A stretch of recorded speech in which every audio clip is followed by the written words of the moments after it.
USB가 한 번 더 열리면 그때는 당신이 원하는 결말이 아닐 수도 있다는 문장이요. 강재인이 그걸 발견했을 때 가슴이 철렁 내려앉았는데요. 이미 황기찬이 숨을 거두기 직전 USB를 건네며 자신의 소원을 전했고 그 덕분에 강세리의 범죄는 증거로 굳어졌고 YL그룹은 강재인의 손으로 돌아왔었습니다. 그런데요, 1년이 지난 어느 밤 보안팀 점검 표준 프로세스를 따르던 중 USB 안쪽에서 시간 잠금이 해제된 폴더가 새로 떠올랐고 강재인은 그 제목 하나만 보고도 오래 눈을 감았었습니다. 폴더 이름은 간단했는데요. 남겨둔 밤, 미완의 빛. 강재인은 바로 김도윤을 떠올렸습니다. 김도윤은 해외 의료봉사에서 귀국해 조용히 병원을 정리하고 있었고 약속대로 1년이 됐으니 대답을 하자고 문자를 보낼 참이었는데요. 먼저 온 건 강재인의 전화였습니다. USB가 다시 열렸어요. 김도윤은 길게 숨을 내쉬고 말했습니다. 이번엔 우리 둘만 보지 말죠.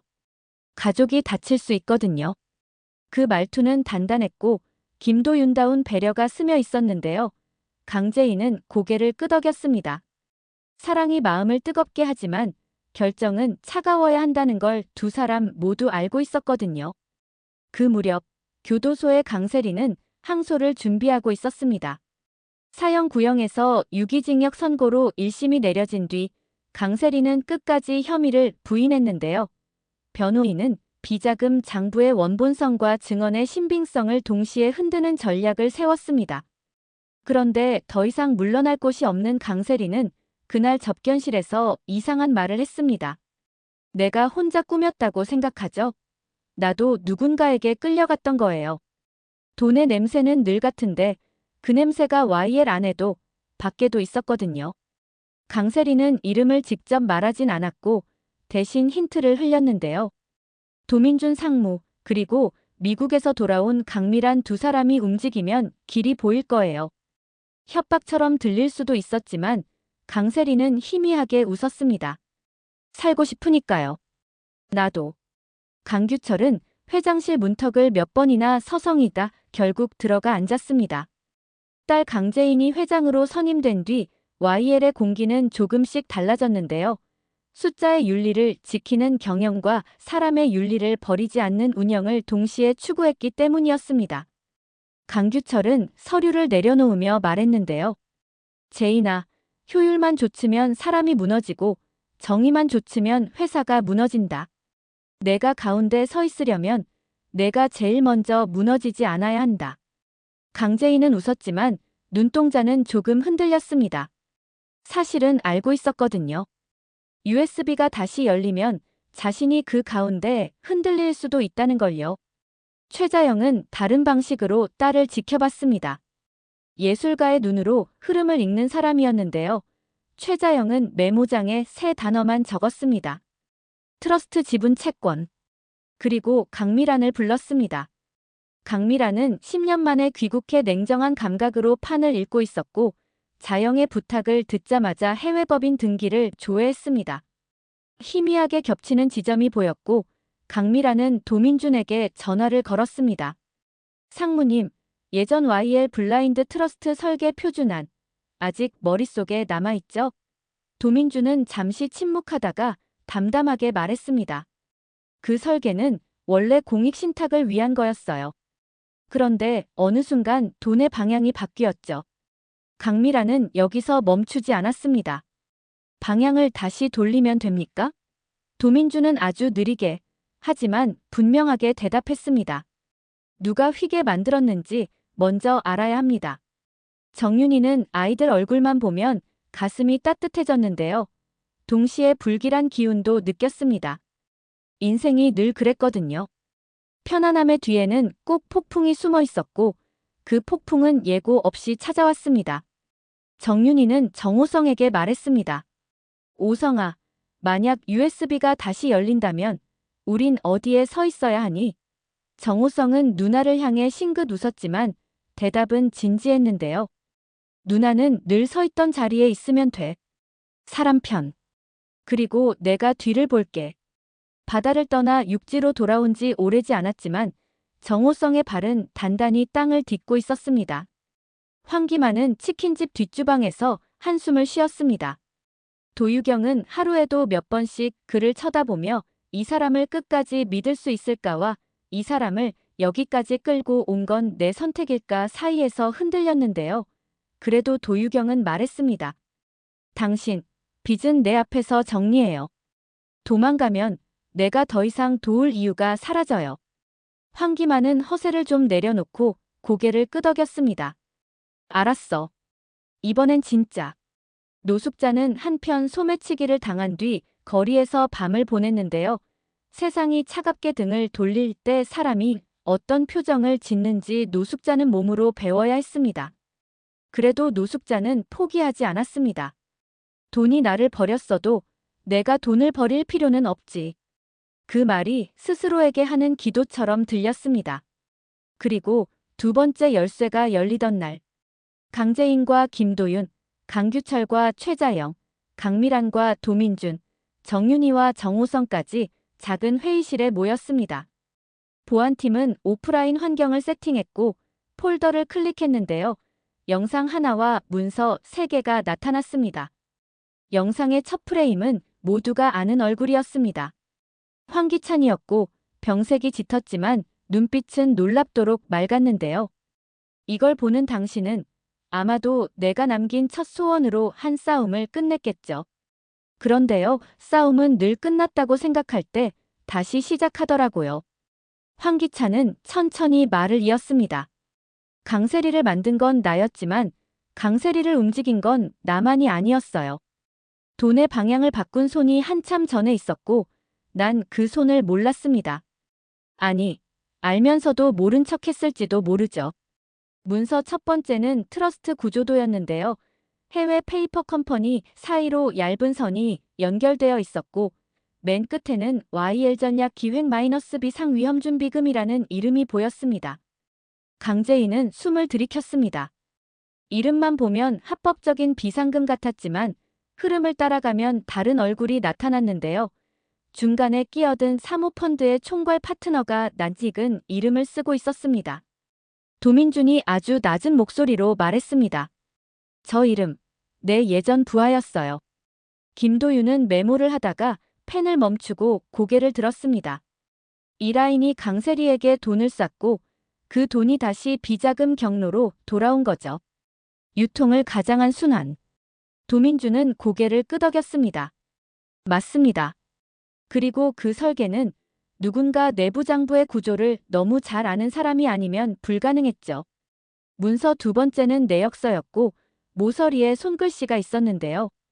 글씨는 떨렸지만 분명했습니다. 제인에게. 내가 못한 인정. 이제는 하려고요. 황기찬의 필체였습니다. 그 아래 작은 칸에 체크가 하나 박혀 있었는데 체크 옆에는 미완의 빚지분 환원 로드맵이라고 적혀 있었습니다. 요지는 이랬습니다. 블라인드 트러스트에 묶인 지분 일부를 공익과 내부 구성원에게 단계적으로 환원하고 핵심 사안에 대해서는 강재인의 동의 없이는 집행하지 않도록 역보호 장치를 심어두었다는 내용이었는데요. 강규철이 그 대목에서 눈을 감았습니다. 이 사람, 마지막엔 사람을 붙잡으려고 했구나. 문서 세 번째는 짧은 메모였는데요. 제목은 더 짧았습니다. 승우. 모두가 동시에 강승우를 바라봤고 강승우는 두 손을 무릎 위에 올리고 자세를 고쳤습니다. 메모의 내용은 의외였는데요. 승우에게 책임을 맡길 생각은 없다. 다만 승우가 도착하기 전에 끝내야 할 일이 있다면 그건 내 몫이다. 강승우는 어깨에서 힘을 뺐습니다. 사실 그는 늘 한량이라는 꼬리표를 달고 살았었죠. 그런데요, 이번만큼은 달랐습니다. 강승우는 입을 열었습니다. 누나, 회의 때 장난쳤던 거 다 버릴게. 나 진짜 할게. 최자영이 옆에서 살짝 웃었고 강규철은 아주 조금 고개를 끄덕였습니다. 가족 안에서 처음 들리는 믿음의 신호였는데요. 미세했지만 분명했습니다. 그 즈음 교도소의 강세리는 변호인에게 새로운 자료를 건넸습니다. 이걸로 항소이유서 보강해요. 단, 내 이름만 더럽히세요. 다른 사람은 건드리지 말고. 변호인은 고개를 갸웃했는데요. 강세리의 눈빛이 이전과 달랐습니다. 지기 싫어 울던 사람이 아니라 이상하게 조용해진 얼굴이었습니다. 나도 안다고요. 내가 무너뜨린 사람들. 그럼에도 한 사람만은 더는 끌어내리고 싶지 않아요. 변호인은 그 한 사람이 누군지 물었지만 강세리는 답을 하지 않았습니다. 그 대신 편지를 하나 적어 내보냈는데요. 수신인은 강재인이었습니다. 편지에는 한 줄만 적혀 있었어요. 당신이 이긴 자리는 누가 대신 져준 자리더라고요. 외부 자본의 움직임은 생각보다 빨랐습니다. 미국에서 움직이는 그 사모펀드는 YL 주가의 단기 변동을 노리고 장외에서 콜옵션 마이너스 전환사채 복합 구조를 설계했는데요. 전환 시 최대 주주가 바뀔 수도 있는 독소 조항이 숨어 있었습니다. 강미란이 그 문구를 찾아냈을 때 강재인은 망설이지 않고 외쳤습니다. 철회 요청 공시를 바로 올려요. 그리고 내부자 거래 가능성 전수조사 착수. 김도윤은 동시에 말했습니다. 외부에는 공익환원 로드맵 일부를 공개하죠. 불확실성을 줄여야 적대적 시도가 힘을 잃어요. 두 사람의 호흡은 놀랄 만큼 맞았는데요. 1년이라는 시간이 군더더기를 걷어냈기 때문이었습니다. 사랑을 말로 확인하기 전에 같은 방향을 보고 같은 속도로 움직일 수 있다는 게 먼저였거든요. 의외의 곳에서 조력자가 하나 더 나타났습니다. 노숙자였습니다. 노숙자는 어느 날 강미란의 사무실에 찾아와 손바닥만 한 수첩을 내밀었는데요.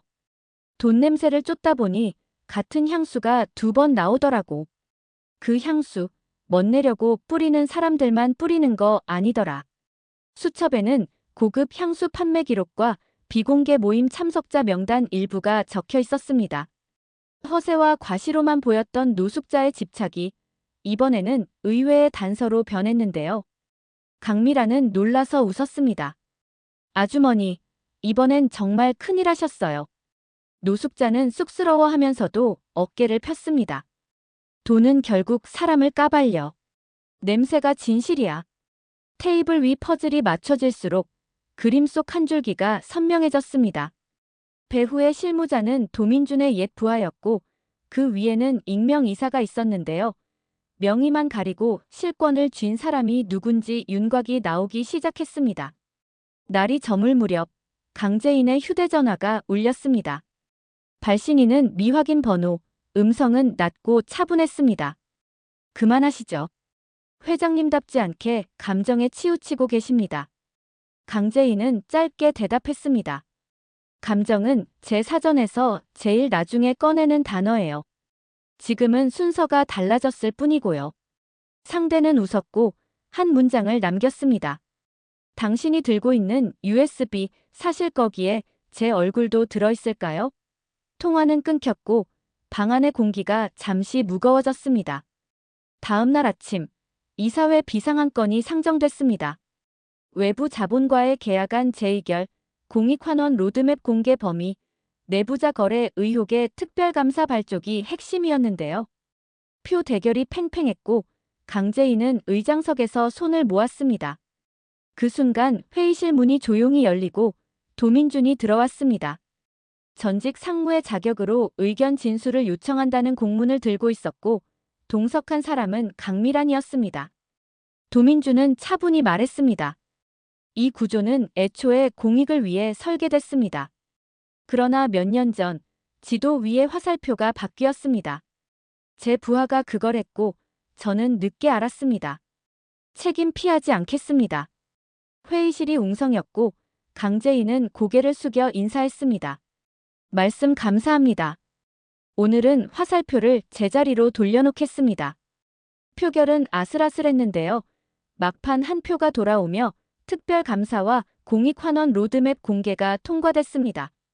그 한 표의 주인은 강승우였습니다. 의결권 대리 행사로는 흔치 않은 장면이었지만 규정 안에서 가능했고 가족이 가족에게 준 신뢰의 시작이었습니다. 강승우는 장난치지 말자고 했잖아. 나 오늘부터 진짜라고 작은 목소리로 중얼거렸는데요. 최자영은 더 이상 웃지 않았습니다. 대신 조용히 아들의 등을 두드렸습니다. 그날 밤 김도윤은 강재인을 한강변으로 불렀습니다. 바람이 차가웠지만 두 사람의 표정은 이상하게 평온했는데요. 김도윤이 먼저 입을 열었습니다. 1년 전에요. 제가 도망친 건 아니에요. 그냥 제 마음이 저부터 설득하지 못해서 시간을 달라고 했던 거였거든요. 오늘 보니까 설득 끝났네요. 강재인은 미소를 지었습니다. 저도요. 회장이 되고 보니 사랑을 회사 뒤에 숨기면 사랑도 회사도 다 망가지는구나 싶었어요. 그래서 오늘은 숨기지 않으려고요. 두 사람은 그 말로 충분했습니다. 말이 더 길어지면 약해지는 순간이 있거든요. 그들은 어른이었고 어른의 방식으로 서로를 택했습니다. 며칠 뒤 검찰 특별수사팀이 Y의 옛 전략 라인을 향해 압수수색에 들어갔고 강세리 항소심 첫 공판이 열렸습니다. 강세리는 더 이상 울지 않았고 억지로 웃지도 않았습니다. 내가 저지른 건 법대로 받겠습니다. 다만 제가 누구에게 끌려갔는지 그건 기록에 남기고 싶습니다. 방청석에 앉은 노숙자는 그 말을 듣고 고개를 떨궜고 도유경은 두 손을 모았습니다. 강세리가 향한 손가락은 단 한 사람을 겨냥했는데요. 모두가 예상했던 이름이 아니었습니다. 익명이사, 그리고 그의 뒤에서 그림자를 들이운 은폐의 설계자. 법정은 술렁였고 재판장은 경고를 날렸습니다. 정확한 증거를 제출하십시오. 강세리는 고개를 끄덕였습니다. USB의 두 번째 폴더요. 거기에 제 얼굴도 그 사람 얼굴도 같이 들어있거든요. 마침내 USB의 마지막 파일이 열렸습니다. 황기찬의 목소리가 또렷하게 흘러나왔고요. 제인아, 내가 마지막으로 맡기고 싶은 부탁은 단순해. 나 때문에 무너진 사람들을 내 이름으로 조금이라도 일으켜 세워줘. 그리고 날 미워해도 좋아. 하지만 내 욕망을 미워하기 전에 내 사랑을 먼저 믿어줘. 화면이 꺼지고 한동안 누구도 말하지 않았는데요. 조용함 속에서 각자가 결정을 내렸습니다. 강재인은 회장으로서 환원 로드맵을 공식화하고 내부자 거래 특별감사의 수위를 한 단계 올렸습니다. 김도윤은 의료자문단을 만들어 직원 건강 프로그램을 재정비했고 이름만 남은 복지기금을 황기찬 이름 대신 무명기금으로 바꾸자고 제안했습니다. 이름을 남기려던 사람의 마지막 부탁이 이름을 지우는 일이 되는 건 아이러니였지만 그래서 더 온전했거든요. 도민주는 조사실로 들어가며 딸 도유경에게 짧게 말했습니다. 부끄럽지 않은 아빠가 되려고 했는데 오늘은 부끄럽네. 그래도 여기서 멈추지 않을게. 도유경은 눈을 감았다 뜨고 말했습니다. 지금부터가 시작이에요, 아빠. 강미라는 해외 파트너들과 통화하며 적대적 시도를 차단했고 강규철은 이사회 뒤편에서 직원들과 나란히 서서 박수를 쳤습니다. 최자영은 간단한 사내 전시를 준비해 돈의 방향을 주제로 작은 사진들을 붙여두었습니다. 사람들은 멈춰서 사진을 받고 어떤 사람은 오래 울었습니다. 시간이 흘러 항소심 선고일, 법정은 다시 가득 찼습니다. 강세리는 조용히 판결을 들었고 형량은 줄지 않았습니다. 그러나 재판장은 말했습니다. 피고인의 진술 중 일부는 새로운 수사로 이어질 것입니다. 강세리는 그 말을 마지막 선물처럼 받아들였고 눈을 감고 아주 느리게 숨을 내쉬었습니다. 이제 나한테도 벌이 끝날 날이 오겠죠. 그 목소리가 예전보다 낮고 차분했는데요. 누구보다 본인이 깎아내렸던 자신을 처음으로 똑바로 바라보는 얼굴이었습니다. 그리고 어느 저녁 강재인은 YL의 옥상에서 혼자 서 있었습니다. 황기찬이 마지막으로 바람을 마셨던 장소였고 이제는 강재인이 바람을 맡고 있었습니다. 김도윤이 조용히 올라와 옆에 섰고 두 사람은 특별한 말을 하지 않았는데요. 말없이 같은 곳을 바라보는 시간이 오히려 많은 걸 말해주더라고요. 강재인이 아주 작게 중얼거렸습니다. 이제 우리가 우리 이야기를 써야겠네요. 김도윤이 대답했습니다. 네. 그리고 우리 이야기는 우리만의 USB에 담아두자고요. 잠금은 서로의 믿음으로. 아래층에서는 강승우가 후배들에게 숫자와 사람 사이의 균형을 설명하고 있었고, 강규철은 커피를 나르며 어색하게 웃었습니다. 최자영은 전시 앞에서 직원들과 사진을 찍어주었고, 강미라는 화상회의에서 파트너들에게 우리는 바람을 이용해 돛을 편다고 말했습니다. 도민주는 조사실 복도를 끝으로 걸어 나오며 딸 도유경을 보았고, 도유경은 치킨 식용유는 이번엔 내가 선택할게요. 더 건강한 걸로라고 농담을 던졌습니다. 노숙자는 구인 공고를 쥐고 YL 앞 벤치에 앉아 있었고, 경비 아저씨에게 이렇게 말했어요. 나 오늘부터 사람으로 살 거예요. 돈이 아니라. 마지막으로 강재인은 비공개 포럼에서 짧게 연설했습니다. 우리는 복수의 끝에서 사랑으로 돌아왔고, 권력의 끝에서 책임으로 돌아왔습니다. 앞으로 YL그룹의 이익은 사람의 이름으로 번역될 겁니다. 누군가 대신 져준 자리를 기억하면서요. 그 말이 끝나자 박수가 퍼졌습니다. 격한 환호는 아니었지만 오래 머무는 박수였고 흔들리지 않는 박수였는데요. 그 박수 속에서 사람들의 얼굴이 하나하나 환해졌습니다.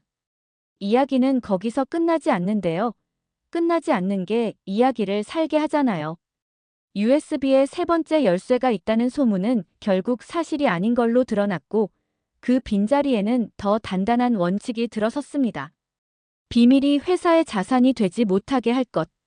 강재인과 김도윤은 그 원칙을 서명했고, 강규철과 최자영은 그 서명을 두 손으로 감싸쥐었습니다. 강미란과 도민주는 서로의 이름 앞에 동지라는 단어를 조심스럽게 붙였고, 강승우는 비상금 대신 비상계획을 택했습니다.